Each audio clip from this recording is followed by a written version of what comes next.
Welcome back. आपका स्वागत है मेरी अनंता कोचिंग क्लासेस में। तो चलिए मेरे साथ जुड़ जाइए, मेरे चैनल को लाइक कर दीजिए, सब्सक्राइब कर दीजिए एंड शेयर कर दीजिए ताकि मेरे नेक्स्ट वीडियो आपको देखने को मिलते रहे।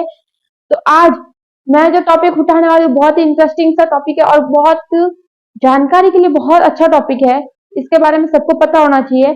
जैसे मैंने मादा जनन तंत्र बता दिया, नर जनन तंत्र बता दिया, तो इसके आगे का एक अच्छा टॉपिक है कि आगे की प्रोसेस वगैरह क्या रहती है। चलो प्लेसेंटा के बारे में बात करते हैं या फिर अपरा के बारे में बात करते हैं कि एक युग्मनज तो बन जाता है, मतलब जो स्पर्म और ओवम मिल रहे हैं, स्पर्म और ओवल शुक्राणु और अंडाणु मिल रहे हैं, उससे एक युग्मनज तैयार होता है। वह युग्मनज आगे ग्रो कैसे करता है, उसको पोषण कैसे मिलता है, उसको श्वसन कैसे मिलेगा, सबके दिमाग में ये चीज चलती है कि बच्चा जब माँ के गर्भ में रहता है, भ्रूण जब माँ के गर्भ में रहता है तो सांस कैसे लेता होगा। तो काफी बच्चों के दिमाग में रहता है कि वह खाता पीता कैसे होगा, बाकी उसकी प्रोसेस कैसे होती होगी। जब जैसे बाहर एक बच्चा प्रोसेस करता है कि पेट के अंदर, गर्भ के अंदर भ्रूण वही प्रोसेस कैसे करता है। तो ये सब चीजें बच्चों के दिमाग में रहती है। क्लियर करते हैं अपन कि उन सबको पोषण कैसे मिलता है, उत्सर्जन का क्या सीन रहता है, पाचन का क्या सीन रहता है, हार्मोनल प्रोसेस जो भी होती है उसका क्या सीन रहता है। तो ये सारे प्रोसेस आपके सब सभी डाउट में क्लियर करने वाली हूँ। तो अपना जो टॉपिक है वो है प्लेसेंटा,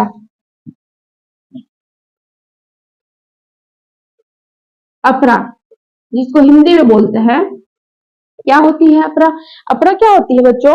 ये एक नली की टाइप स्ट्रक्चर है। नली जैसी एक संरचना होती है, कोई एक हिस्सा नहीं है। वह क्या होती है, जैसे माँ माँ के पेट से, गर्भ से, गर्भ से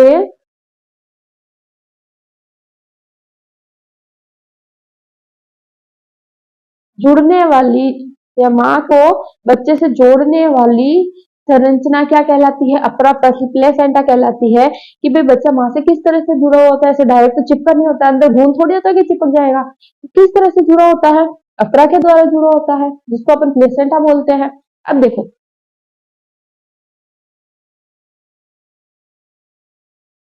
मान लो, अभी के लिए मान लो कि ये पूरा गर्भाशय है। यहाँ एक पूरा गर्भाशय है। इस गर्भाशय के चारों तरफ क्या होती है? भित्ति होती है।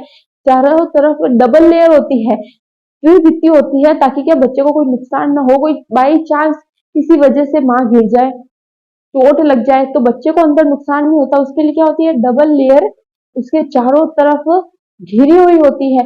इसके अलावा अंदर की साइड क्या होती है? झिल्ली होती है। बच्चे के चारों तरफ झिल्ली होती है, पतली सी लेयर होती है। और उस झिल्ली के अंदर क्या भरा होता है? द्रव भरा होता है, लिक्विड भरा होता है। इसको बोलते हैं अपन एमनियन। यहाँ जो बच्चा है उसके चारों तरफ एक द्रव भरा होता है, लिक्विड भरा होता है, जिसको अपन बोला जाता है एमनियन। अब देखो, तो यहाँ जो झिल्ली है और जो बाहर की तरफ जो लिखती है वो किसका काम करती है? सुरक्षा का काम करती है। बच्चा अच्छे से ग्रो हो, उसको किसी तरह का कोई नुकसान ना पहुंचे। देखो, फिर देख, यहाँ से जो नली जुड़ी हुई रहती है, यहाँ जो है बच्चे का पूरा पोषण भरने के लिए अपन एक थैली बोल सकते हैं। थैली नुमा एक स्ट्रक्चर होती है। थैली नुमा एक स्ट्रक्चर होती है। इस पूरे भाग को बोला जाता है प्लेसेंटा। पूरे भाग को बोला जाता है प्लेसेंटा। तो बच्चों, जब बच्चा निषेचन के समय, जब वो बच्चा निषेचन के समय, जब बच्चा निषेचन के 5 से 7 दिन बाद जब बच्चा थोड़ा विकास करने लगता है, या बच्चा एक अपने भ्रूण युग्मनज के रूप में आने लगता है, तो उस अवस्था को बोला जाता है ब्लास्टुला अवस्था। उस अवस्था का क्या नाम है? ब्लास्टुला अवस्था। ब्लास्टुला अवस्था के तक, ब्लास्टुला अवस्था तब तो क्या होता है? बच्चा खुद के स्वयं के ऊपर, पोषण के ऊपर डिपेंड रहता है। उस टाइम तक माँ से जुड़ा हुआ नहीं होता है, क्योंकि कितने निषेचन के सिर्फ 5 या 7 दिन बाद वो स्वयं के ऊपर डिपेंड रहेगा, पोषण वगैरह हर चीज के लिए। उसके बाद 5 से 7 दिन के बाद क्या होता है? प्लेसेंटा का निर्माण हो जाता है, वह माँ से कनेक्ट हो जाता है। और माँ से कनेक्ट होते ही बच्चे को क्या होता है? पोषण मिलना शुरू हो जाता है। श्वसन ऑक्सीजन मिलना शुरू हो जाती है। किसके थ्रू मिलती है? उनके इसके जो चारों तरफ क्या होती है? रक्त कोशिकाएं होती है। रक्त कोशिकाएं माँ जो खा रही है उससे जो बन रहा है पोषण, जो भी पोषण बन रहा है वो रक्त कोशिका मतलब रक्त के द्वारा, ब्लड के द्वारा क्या होता है? बच्चे तक पहुंचता है। और यहाँ वो जो भोजन तैयार हुआ, जो पोषण है जो भी है वो यहाँ पे इकट्ठा होता रहता है और धीरे धीरे धीरे धीरे धीरे धीरे बच्चे को मिलता जाता है, पोषण मिलता जाता है। और देखो, बच्चे का जो विकास है, जो अपरा के फंक्शन, अपरे का क्या काम है? बच्चे का विकास। अपरा का क्या काम है? पहला कि पोषण प्रदान करती है, उत्सर्जन का कार्य करती है, श्वसन का कार्य करती है। श्वसन ऑक्सीजन किसके द्वारा मिलती है? वो भी ब्लड के द्वारा मिलती है। ऑक्सीजन का विनिमय कार्बन डाइऑक्साइड का ऑक्सीजन का वो भी ब्लड के द्वारा होता है। तो टोटली जो भी बच्चे तक पोषण है, ऑक्सीजन है, सब पहुंच रहा है वह ब्लड रक्त कोशिकाओं के द्वारा पहुंचता है, जो कहाँ प्रेजेंट होती है? जो इसके गर्भाशय के अंदर बच्चे के चारों तरफ, इसकी भित्ति के चारों तरफ यह ब्लड कोशिकाएं, रक्त कोशिकाएं प्रेजेंट होती है। तो पहले पहले से तीसरे मंथ तक, फर्स्ट से तीसरे मंथ तक बच्चा इतना कमजोर होता है कि सबसे ज्यादा सावधानियां, सबसे ज्यादा सुरक्षा और सबसे ज्यादा ध्यान रखने की जरूरत होती है, क्योंकि उस टाइम बच्चे के गिरने के, मरने के या कुछ ना कुछ नुकसान होने के चांसेस ज्यादा रहते हैं। फर्स्ट से 3 मंथ तक का बच्चा खास ध्यान रखने की जरूरत होती है उस टाइम। फिर 6 मंथ तक बच्चे के लगभग हाथ पैर वगैरह सब तैयार होके हो जाते हैं, लगभग सब तैयार हो जाते हैं।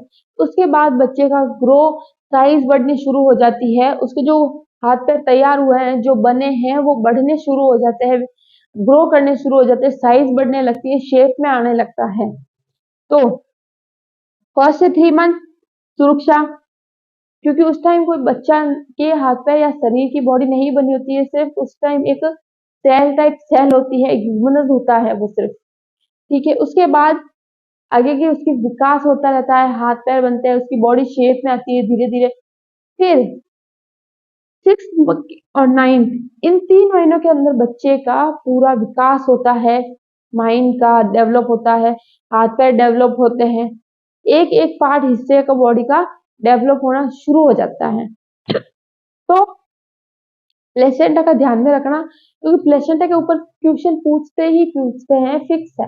तो बच्चों, प्लेसेंटा जो है वो कुछ हार्मोन्स भी स्रावित करता है। मैं नहीं बताऊंगी, ये मैं आपसे पूछती हूँ। मेरे को कमेंट में मैसेज आंसर जरूर करना, अगर आता है आपको, नहीं भी आता है तो सोचकर बताना कि प्लेसेंटा द्वारा 2 हार्मोन स्रावित किए जाते हैं, वो कौन से हार्मोन है?